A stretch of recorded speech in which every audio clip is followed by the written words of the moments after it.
Good evening, folks, and welcome once again to the Hour of the Time. I'm your host, William Cooper.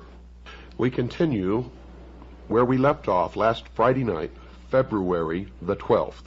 And I want to quickly reiterate that what you're going to hear does not necessarily reflect my beliefs or my religion or the beliefs of the staff or management of WWCR Worldwide Christian Radio. What you are hearing, folks, is for the first time in history the public revelation of the origin, the history, the dogma, and the identity of those who operate in secret to bring about a worldwide totalitarian socialist government. They are known to Christians as Mystery Babylon. It is an ancient religion. Now get a pencil and paper ready, because if you did not tape last Friday night's broadcast, or if you did not hear it, you must order it. You must order it. You have to have this information. And if you have any possible way to tape tonight's broadcast, either tape it or order this tape. You can order studio quality tapes from us, and I will give you that information later in this broadcast. Make sure, as always, that you have pencil and paper or pen and paper by your side at all times. You will want to write down important portions of this broadcast, and you certainly will want to get our address and phone number and the price of the tapes. Those of you who are smart enough to know what is transpiring here know that these are historic broadcasts, and by making these broadcasts, I have sealed my fate. The sun enters each heavenly sign or house of the zodiac in what is called the 30th degree, and leaves at the 33rd degree. Thus God's Son is said by the ancients to begin his ministry at 30 and dies at 33. A Freemason is not told the truth of the object of his worship until he attains the 30th degree. And this is why the highest degree in Freemasonry is the 33rd degree, for no one can rise higher than the sun. When viewing the shimmering rays of sunlight on a body of water at dawn or sunset, one can still see today how God's Son walks on water. It was well understood by ancient man that our weather was caused and controlled by the sun. It was a simple fact that God's Son had the power to control storms at will. The ancient Egyptians taught that he did this as he rested in his heavenly boat while crossing the sky. Thus we read that God's Son quieted the tempest or great storm on the sea while in his boat. Which boat? The boat of Isis. Ra, the sun god, also known as Osiris, in the bark of millions of years in which he traversed the heavens, he wears on his head and accompanies a vast sun disk symbolizing his powers as Lord of the heavens. The boat formed of a serpent bears his eye, and the god is seated on a pedestal representing Mayet, the divine order. Folks, when we stop to realize that every single king, prince, lord, governor, dictator, despotic ruler, civil and social institution, national flag, coat of arms, educational institution, military medal, award, organizational insignia, medallion, badge, emblem, citation, trophy, banner, pendant, political standard, or ensign, agency of government, or religion uses the sun as a primary symbol, then it can truly be said in the mystery school that God's Son is, quote, King of Kings and Lord of Lords, unquote. Here we note another cleverly disguised part of the whole, according to the mystery school, misunderstood and plagiarized story. For they believe that Christianity is a perversion of the mysteries, and that's why they hate Christians. In the ancient world, months were counted according to the phases of the moon. They were called the lunar months on the lunar calendar. Now, since Scorpio, the scorpion, is the astrological sign starting in late October, the first month of autumn, it follows that October, the scorpion, with his deadly backbiting tail, betrays the sun in autumn, leading directly to his death in winter, and is known as Judas. And that's where the October surprise comes from, and I'm telling you right now that Barbara Honegger was a plant. And the 30 pieces of silver were, as the North American Indians would say, 30 moons of silver needed for the month to betray the sun and cause his unhappy death. In relation to this, another interesting point, factually speaking, when a person is bitten by a deadly scorpion, the wound appears to be, or looks like, 2 human lips. The ancients called this the kiss of death. This is why we read that Judas, or October, gives God's Son the kiss, leading to his death in winter. And that is the original October surprise.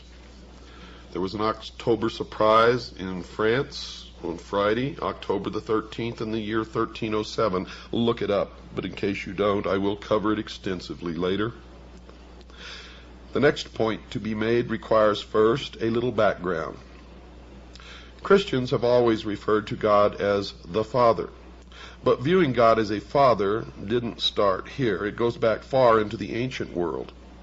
The reason is, according to the mystery religion, our planet was always viewed as our Mother Earth, our Mother Nature, and that's where all this Mother Earth and Earth Goddess comes from in the New Age movement. And since rain, the life-bringing fluid, or the semen, falling from heaven, impregnated and brought life to Mother Earth, it was therefore believed that our Father was in heaven. All this life-bringing intercourse between God the Father and Mother Earth would be after a proper marriage ceremony at a spring wedding. In the area today called Israel, anciently called, quote, the land of Canaan, unquote, the sexual fertility rites of spring were celebrated each year in what was called, quote, the marriage feast of Canaan, unquote. And so the New Testament story was, Mother Earth asked God's Son to draw water from the sea for the grapes to make fine wine for the wedding feast. And this marriage feast story is over 5,000 years old, 3,000 years before the New Testament story. And the mystery schools believe it is just one more case of pious plagiarism. Now it is at this point we need to go back to the ancient Egyptians to further understand this story. Though all of the essential pieces of the Christian story were long in existence before Egypt, the only thing different, folks, is the names were changed to protect the innocent. It was with the coming of the pharaohs that the story was finally codified and became religious dogma. Though the story varied in some details from place to place in Egypt, the essence was always the same. God's Son, spelled S-U-N, our risen Savior, was the light of the world, who gave his life for us.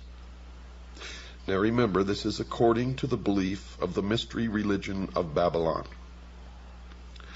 From the Egyptian records, we learned that the newborn son, Horus, was given the title the Logos, which means the Word.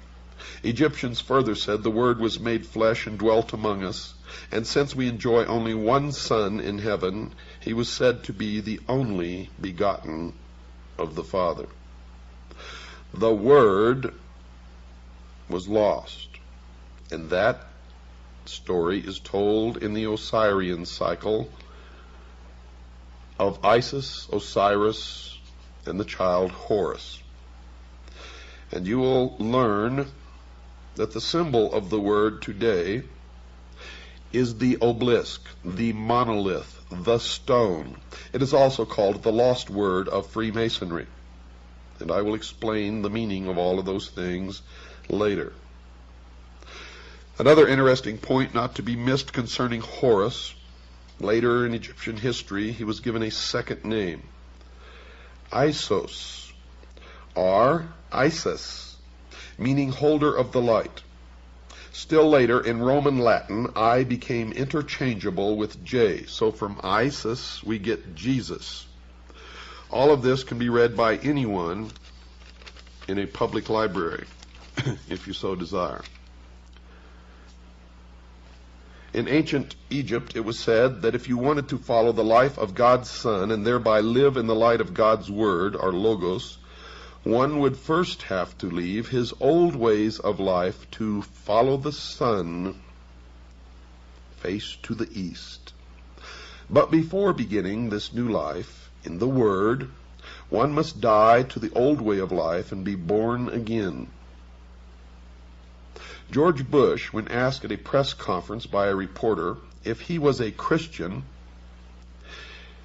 Mr. Bush said this, quote, "If you're asking if I have been born again, the answer is yes," unquote.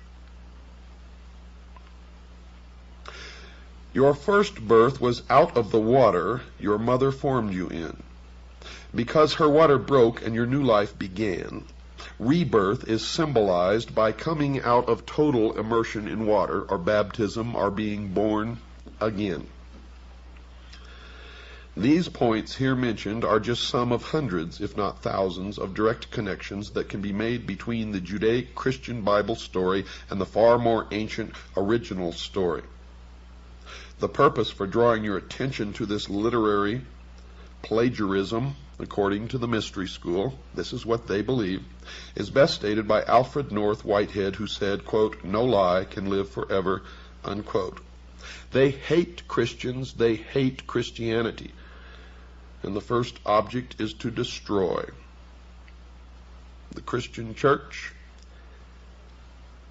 and Christians, to wipe them off the face of the earth. If you are a Christian, you are in the greatest danger that you can even imagine at this moment as the New World Order takes shape around you. Egyptologist Gerald Massey said, quote, "They must find it difficult, those who have taken authority as the truth rather than truth as the authority," unquote. And now for a few thoughts on the Old Testament Word of God, according, again, to the mystery religion. Remember, I am revealing the secrets of the mystery religion of Babylon during this broadcast. At Malachi 4:2, the God of heaven is described as the Son of righteousness with healing in his wings, and it is spelled S-U-N. The Son with healing in his wings. Then in the New Testament, at Matthew 23, verse 37, and Luke 13, verse 34, we see God's Son wanting to gather all under, quote, his wings, unquote. This is most appropriate, for in Egypt the Son was always pictured with his wings, and you see a disc with wings. Now all these pitiful little twits running around calling themselves ufologists, and Zechariah Sitchin, who has perverted the interpretation of the ancient writings, claims that this means that the Egyptians, whenever they drew these or put these hieroglyphics on in their writings, were indicating that UFOs came from other planets, and nothing can be farther from the truth.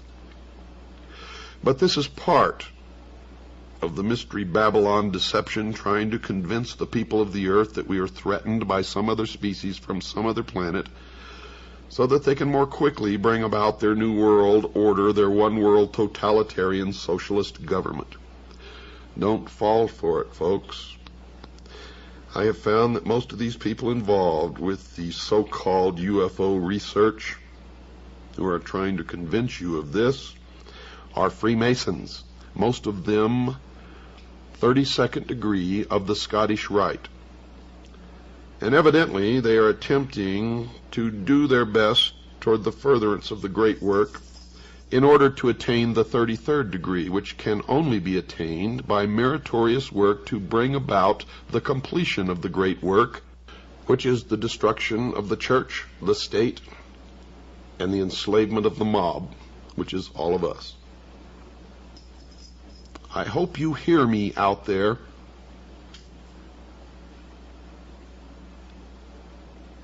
In the most ancient Egyptian understanding of things, mankind was called the sheep of God. And the great orb of day, God's sun, was the overseer, or, in the exact words from the ancient Egyptian manuscript, the good shepherd. And we are his flock. All ancient kings thought of their people as sheep to be pastured, with themselves as the shepherd. Sheep are ideal followers, you see, for they do not think for themselves, but will blindly follow anyone without question, and that's why I call most people sheeple. It's truly admirable behavior for animals, but it is very, very unwise for humans. Sheep were born to be fleeced, and have the wool pulled over their eyes, and are eventually always led to the slaughter. Lastly, they end up as a tasty meal eaten by their masters, and their skin, or their hide, or their wool is worn as an apron around a Freemason's waist. How about that? Keep all of the foregoing in mind, folks. We read again from the Old Testament book of Psalms. At Psalms chapter 23, verse 4, we read that old, dog-eared, tired, exhausted, and equally misunderstood chestnut, according to the mystery schools, used by every man of the cloth to put the sheep to sleep. We quote it here. Quote, "Yea, though I walk through the valley of the shadow of death, I will fear no evil, for thou art with me. Thy rod and thy staff, they comfort me." Unquote. Thy rod and thy staff? Here in the book of Psalms, the Old Testament God is pictured with his rod and staff. The rod here mentioned is the king's rod of discipline, and the staff is the shepherd's staff or crook. Now, for the correct understanding of this old verse, any good library book on the Egyptian religion will tell you that the ancient pharaohs were said to be ruling for God's Son, spelled S-U-N, on earth. He was called King of the Kingdom and the Great Shepherd of his sheep. In the hands of the Pharaoh god, whose arms formed the sign of the cross on his chest, were placed the royal symbols of heavenly power: the rod, which was a flail, and the staff. The rod was used to beat those who were disobedient, and the staff with the crook was used to herd the sheep. Incidentally, Jesus is pictured not only with his shepherd's staff, but at Revelations 12, verse 5, and Revelation 19, verse 15, is also said to rule with a rod of iron. And I have pictures here of all of this. You can't see it, but you can go to the library and find this stuff. Our research has been thorough, and we have managed to place members of Kaji within the Masonic lodges, and we have verified everything that we are telling you here now. We have infiltrated the lodge. In Jeremiah chapter 18, verse 2 through 6, in Isaiah chapter 64, verse 8, we see the God of the Old Testament portrayed in a different way. Here, he is said to be the great potter who fashions man on a potter's wheel. Almighty God, the great potter. In Jeremiah chapter 18, let me read to you what it says. The word which came to Jeremiah from the Lord, saying, Arise, and go down to the potter's house, and there I will cause thee to hear my words. Then I went down to the potter's house, and behold, he wrought a work on the wheels. And the vessel that he made of clay was marred in the hand of the potter. So he made it again another vessel, as seemed good to the potter to make it. Then the word of the Lord came to me, saying, O house of Israel, cannot I do with you as this potter?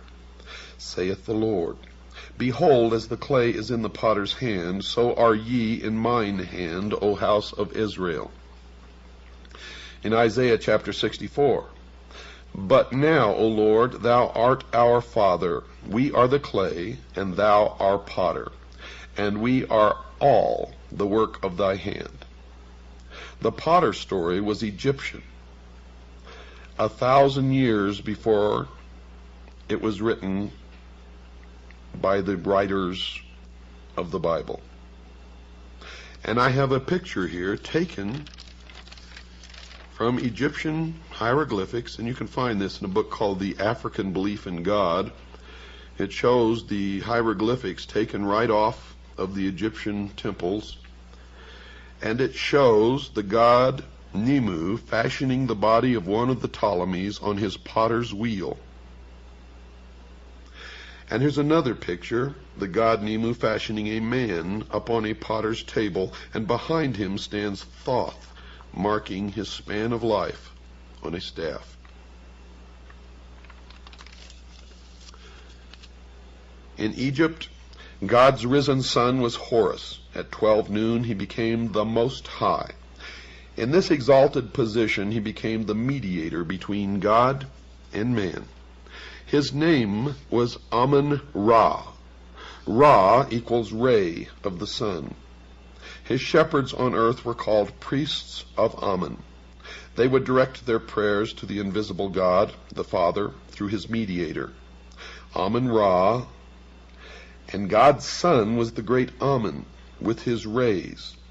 In the New Testament, he, the Son, is still called, at 2 Corinthians chapter 1, verse 20, and Revelations chapter 1, verse 7, and Revelations chapter 3, verse 14, the Amen.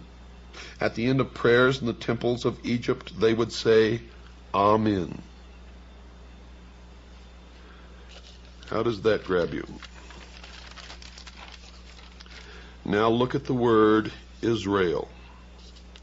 Isis, R-A, Ra, El, God.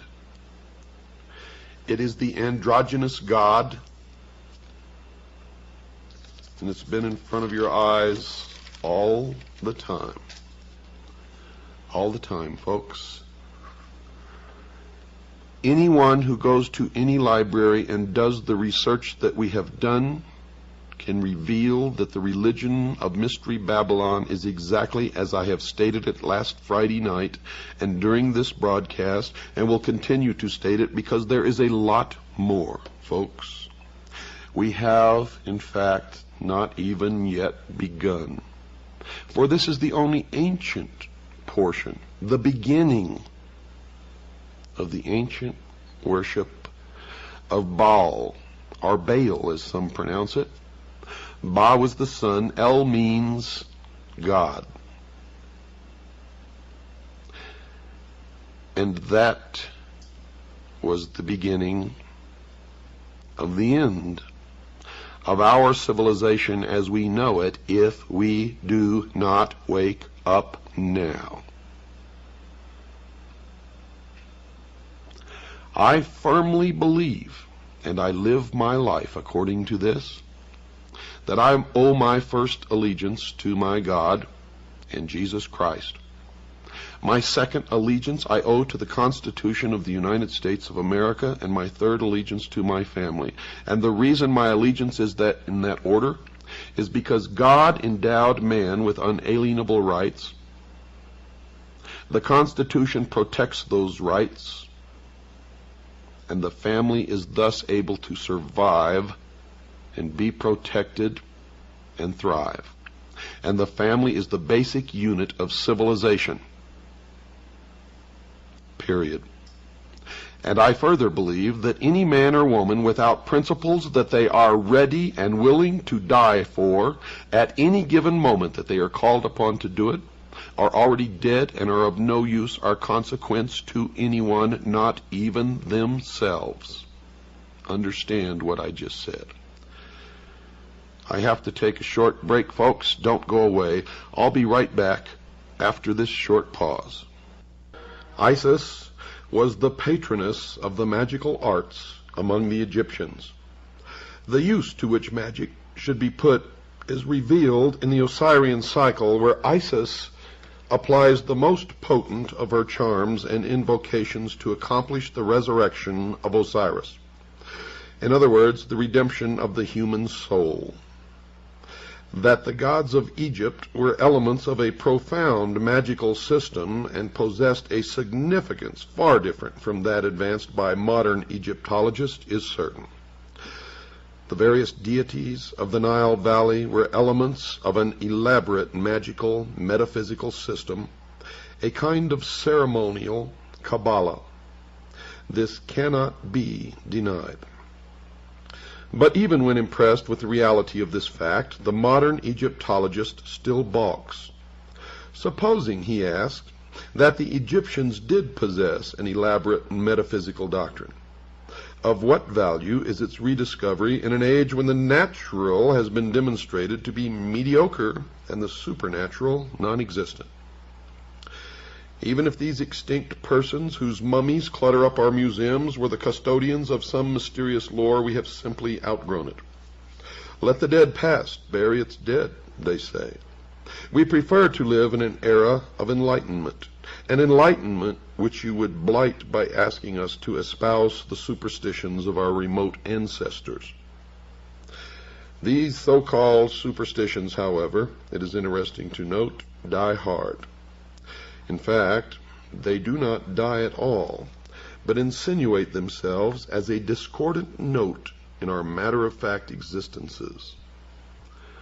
McCall's magazine published some time ago an article by Edgar Wallace entitled "The Curse of Amun-Ra," dealing with the phenomena attendant upon the opening of the tomb of the pharaoh Tutankhamun.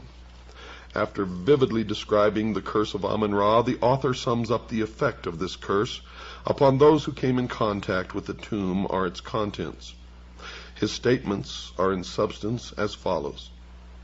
At the time the tomb was opened, the party present at the excavations included the Earl of Carnarvon, Howard Carter and his secretary, Dick Bethel, M. Benedict, the French archaeologist, and M. Pasanova. Of these, only one, Howard Carter, remains alive. Now, that was at the time of the article. Colonel Aubrey Herbert, Carnarvon's half-brother, and Evelyn White, who also entered the tomb, were both dead within a year, one by suicide. Sir Archibald Douglas Reed, the radiologist who took an X-ray of the mummy, was also dead within 12 months. And Professor Lafleur of McGill University, the first American scientist to examine the death chamber, did not leave Luxor alive. Wolfe Joel visited the tomb and was dead within a year. Jay Gould was taken ill within the tomb and died. Attendants whose duty it was to look after the exhibit from the tomb in the Cairo Museum also sickened and died. 7 French authors and journalists visited the tomb, and 6 were dead within 2 years. When they unveiled Tutankhamun, they found a mark upon his face, and by a strange coincidence, the mark left upon the face of Lord Carnarvon, which presumably caused his death, was in exactly the same spot and of similar appearance. Nor does this list include the numerous native workmen who perished from the curse. Only recently, another name was added to the long list associated with the tragedy. Arthur Weigall, after a long and mysterious illness, similar to that defined in the curse, is the most recent victim. The eminent authority on antiquities, Dr. Martis, said, quote, "The Egyptians for 7,000 years possessed the secret of surrounding their mummies with some dynamic force of which we have only the faintest idea," unquote. Over the entrance to the tomb of Tutankhamun was a magical tablet inscribed with strange hieroglyphics. Dr. Martis named this tablet the Stela of Malediction, for it pronounced a fearful curse upon any sacrilegious person who might violate the sanctuary of the deified head. And it was called the Stele.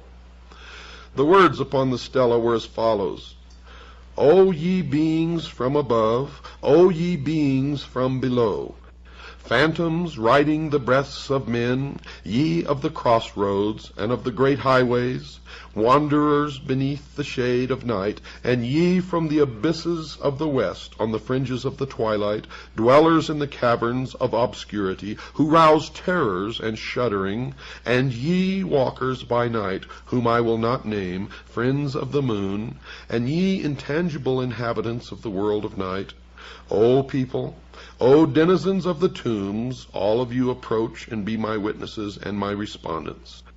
Let the hand raised against my form be withered.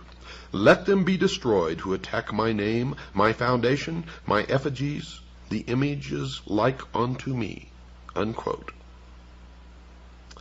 Can modern Egyptologists and scientists in all branches and departments view lightly the culture of the Egyptians if their researches into the forces of nature gave them such strange power and enabled them to master natural laws of which modern learning has no knowledge or conception? Did you know that Lars Hansen was reared in the Stele group? Did you know that a very famous talk show host who covers for the Masons all the time was a member? Also was heavily involved with the Communist Party? Did you know these things? Do you ever bother to check, you who listen to these people and believe them blindly? You, the sheeple of the world? Circumstances so extraordinary as the curse of King Tutankhamun simply overtaxed the theory of mere coincidence, folks. Nor is this an isolated case, as those will remember who read the accounts of the Cleopatra mummy curse many years ago. It will also be noted that in this age of moral certitudes, the story of the Tutankhamun curse had no sooner been broadcast than several of our large museums were deluged by gifts of Egyptian antiquities from private individuals who no longer desired to own them. And these persons, most of them well educated, as modern education goes, were not superstitious. They were just careful. The following article appeared in an English newspaper in 1923. Quote, "The death of Lord Carnarvon has been followed by a panic among collectors of Egyptian antiquities. All over the country, people are sending their treasures to the British Museum, anxious to get rid of them because of the superstition that Lord Carnarvon was killed by the Ka, or double of the soul of Tutankhamun. These fears are, it is hardly necessary to state, absolutely groundless." Unquote. It's also hardly necessary, folks, to add that the journalist fails to give his authority for the last sentence. The newspaper article continues. Quote, "An avalanche of parcels containing mummies, shriveled hands and feet, porcelain and wooden statuettes, and other relics from the ancient tombs descended this week on the British Museum. Fear inspires these gifts, brought by every post. The belief that a dead king's curse is potent for evil after thousands of years won thousands of adherents on the day when Lord Carnarvon became ill. Few of the parcels received at the museum bear the sender's name. The owners, in their eagerness to wash their hands of the accursed things, have tried to keep their identity secret. The British Museum is a godsend to the superstitious. It offers a means of shifting the liability to expert shoulders. The museum authorities are used to such liabilities, having harbored the coffin lid of the powerful priestess of Amun-Ra for years. But they are not at all grateful for the present flood of gifts. The museum weathered a similar storm some years ago, when the story of the curse of the priestess of Amun-Ra became public. Sufficient scare gifts were received to fill a large showcase. A long chain of fatalities has been attributed to the curse of the priestess. Men who have made fun of the superstitious have died within the year. Another story is that a photographer took pictures of the priestess and placed the plates in his safe. When he went to look at them some weeks later, the glass had become a thin brown powder, unquote. Now let us consider the rational explanations, so-called adduced by science in disposing of the superstition of the king's curse. Dr. Frederick H. Cowles, FRGS, famous British scientist, declared in an interview years ago that Lord Carnarvon and a number of workmen engaged in excavation met their deaths as the result of a poisonous and almost invisible dust placed there purposely by the wily priests to bring destruction upon the violators of the dead. Quote, "This poisonous dust," unquote, says Dr. Coles, quote, "analysis of which has baffled scientists, was scattered about the tomb. Lord Carnarvon was not the only one to note its fatal property, as a number of workmen engaged in the excavation were likewise stricken. Most of these died a lingering death, but others, greatly impaired in health, have recovered," unquote. There is nothing in the learned doctor's explanation, however, to account for the fact that Howard Carter did not chance to breathe any of the noxious vapors, although he was more steadily engaged in the work of excavation than even Lord Carnarvon. It's also questioned how much science actually knows about this mysterious dust which defies analysis, for if it cannot be analyzed, how can it be either identified with certainty or even proved poisonous? The term poisonous dust is evidently the charitable term that covers a multitude of scientific shortcomings. Several years later, there was another revelation that they were stricken with some virus that inhabits ancient tombs. And who knows what the real story is? Though sorcery has been accorded no official recognition by modern science, there is nevertheless a certain quasi-official acceptance of the reality of occult phenomena throughout the civilized world.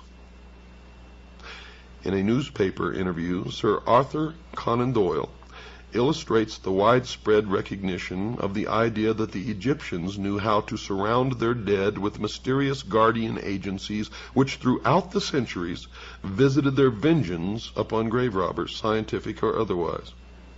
In discussing with the correspondent of the Daily Express the death of a certain Mr. Fletcher, who had felt the wrath of Egypt's dead, Conan Doyle declared that the tragedy was caused by Egyptian elementals guarding a female mummy because another student of Egyptology, a Mr. Robinson, had begun an investigation of the stories of the mummy's malevolence. Quote, "I warned Mr. Robinson," he says, "against concerning himself with the mummy at the British Museum. He persisted, and his death followed," unquote. You may wonder where all this is going. But it becomes clear when you understand that the Egyptians inherited the religion of Babylon. So are we to presume that this single phase of ceremonial magic constituted the entire repertoire of the Egyptian thaumaturgists? You see, if they could manifest such surprising power, is it not probable that they possessed a knowledge of other natural hidden forces, forces as yet unknown to the modern public world, which is possibly of inestimable value, which may still be contained within what is called the secrets of the ages, which is guarded by the modern mystery school, which is still the ancient mystery school brought forward through the ages? We are assured in the authorized version, and note I say authorized version of Holy Writ, that the magicians of Egypt changed their staves or rods into serpents in the presence of Pharaoh. The modern scientist does not live who can duplicate that phenomena, yet if he happens to be a good Christian, he is in somewhat of a dilemma. We can pass over all the desperate efforts to disprove the magical powers of the Egyptians as arising not from a mature knowledge, but from a desperate prejudice. You see, magic is too ancient and too universal to be explained away by mirrors, wires, and hinges. In Egypt, we are dealing unquestionably with true manifestations of occult power.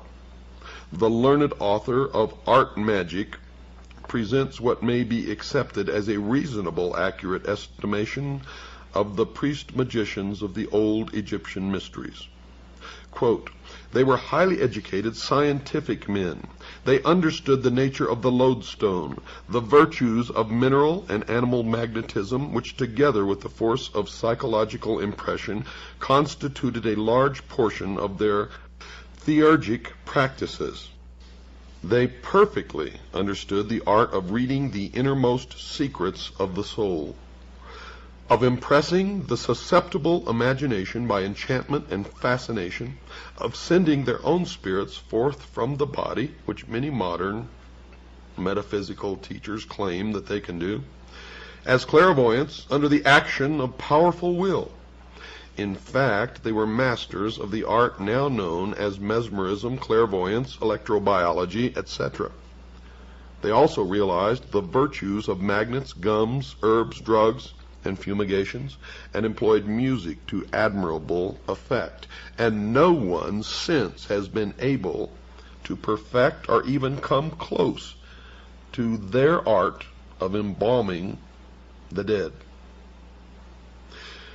The highly gifted Egyptologist Lenormant acknowledges Egyptian magic as an essential part of their religious philosophy. James Bonwick, FRGS, thus summarizes the powers possessed by Egyptian adepts. Quote, "Egyptian mystics could levitate, walk the air, handle fire, live underwater, sustain great pressure, harmlessly suffer mutilation, read the past, foretell the future, make themselves invisible, and cure disease." Unquote. Now, I have no idea whether to believe that or not, but that is what this expert says. Now, if you doubt the power of magic wielded by the priests of Mystery Babylon, listen to this. For we can compare James Bonwick's account with some other news from Tibet, another land long famous for magic. Dr. Alexander Cannon, a distinguished scientist, a doctor of medicine, a celebrated psychiatrist, a master of arts, and a fellow of the Royal Geographic Society, brought back a strange record from the land of the Lamas. He claimed he saw a tree withered by a pointed finger, a dead man raised to life, the Grand Lama surrounded by a blue aura 3 inches thick, and a human being lifted into the air by pure mental effort. The London County Council called upon Dr. Cannon to resign his post as the head of a noted institution for his remarks, but later, strangely enough, after further inquiry, withdrew the demand. It would seem, folks, that the age of miracles, or at least magic, is not dead. You know, Plato, and I wrote this in my book, was an initiate of Mystery Babylon, and was actually initiated in the Great Pyramid in Egypt, where he lay in the sarcophagus for 3 days and 3 nights. He entered as a mortal man, and according to his writings, emerged as a god, given or imparted knowledge which he was to guard and keep. Remember, they called themselves the guardians of the secrets of the ages. From the writings of Proclus and Iamblichus, we can gain a considerable insight into the principles of Egyptian magic. To the old philosophers, even Pythagoras and Plato, magic was no mystery. According to Proclus, the initiated priests so fully understood the mutual sympathy between the visible and invisible worlds that they were able to change the course of action and focus divine virtues upon inferior natures. And according to Plato, the highest form of magic consisted in the divine worship of the gods, plural. And according to Iamblichus, the priests, through sacerdotal theurgy, were able to ascend from a material state of unconsciousness to a realization of the universal essence, thus coming to an understanding of universal purpose by which the performance of high feats of magic became possible. Thousands of years later, Aleister Crowley claimed the same thing. Now this is significant. It's proper at this point to establish a clear line of demarcation between magic and sorcery. You see, the term magic was not associated with occult jugglery by the Egyptians, but arose from a profound understanding of natural law. Magic, said General Albert Pike, and you will be hearing an awful lot of General Albert Pike during this series of shows. Magic, says General Albert Pike, is the exact and absolute science of nature and its laws. Unquote. From the knowledge of this absolute science arises occult science. Occult merely means hidden, folks. From experience in occult science, in turn, arises the theurgic art. For as surely as man has adapted his physical universe to his purposes, so surely the adept of the mystery school adapts the metaphysical universe to his purposes. To acknowledge that the Egyptians possessed the power of adapting mystical forces to physical ends is to bestow upon them proficiency in the most perfect and difficult of the arts, according to the mystery religion of Babylon. Yet to deny this ability on the part of the Egyptian priests is to deny the evident, and we must resign ourselves to the undeniable fact that they possessed a form of learning which has not been conferred upon this present race, at least publicly. Men like Aleister Crowley have proven that it has been passed down through the ages and is kept and practiced secretly by those who call themselves the guardians of the secrets of the ages. Now, folks, we are in desperate need of money to help pay for airtime. If you like this show, if you want it to stay on the air, then please reach down in your pockets, contribute the most that you can possibly afford. Make your checks out to WWCR, not to me. This is going straight to the radio station to pay for airtime. Not one single penny of it goes in my pocket, or anybody else's for that matter. It goes to the radio station. Make them out to WWCR. If you would like a list of tapes or available materials, or would like an information packet, or learn how to join CAGI, the Citizens Agency for Joint Intelligence, then send your checks, your donations made out to WWCR, and your request for information to P.O. Box 889, Camp Verde, Arizona, 86322. That's P.O. Box 889, Camp Verde, Arizona, 86322. Or you can just call Stan and ask him to send you a packet of information. He'll also tell you the price of tapes, whether you're a CAGI member or not. The price is different depending upon that. Call Stan at 602-567-6109. That's 602-567-6109. If you write in, please address the envelope to Stan, S-T-A-N. Good night, folks, and God bless you. And remember, this is what can happen if you just wake up.